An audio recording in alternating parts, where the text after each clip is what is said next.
The standard provides a lot of flexibility.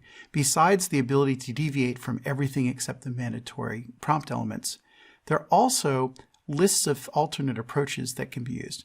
For example, in 6.4.1, which talks about criticality levels and initial risks for each hazard, it requires that you have a hazard log. You have to write down a list of all the hazards you need to mitigate.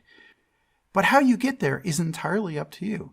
There are a number of techniques, risk tables and fault trees and event trees and bow tie diagrams and using STAMP, or number 10, other relevant risk evaluation approaches. You can do whatever makes sense, and you might do more than one of these, you might do some combination of these. It doesn't really matter as long as you did something, but what does matter, what is mandatory, is you have to have a written list of hazards in the end. So much of the standard allows considerable flexibility in the technical approach, but gives you examples of the types of things that you might want to do to be responsive to the standard.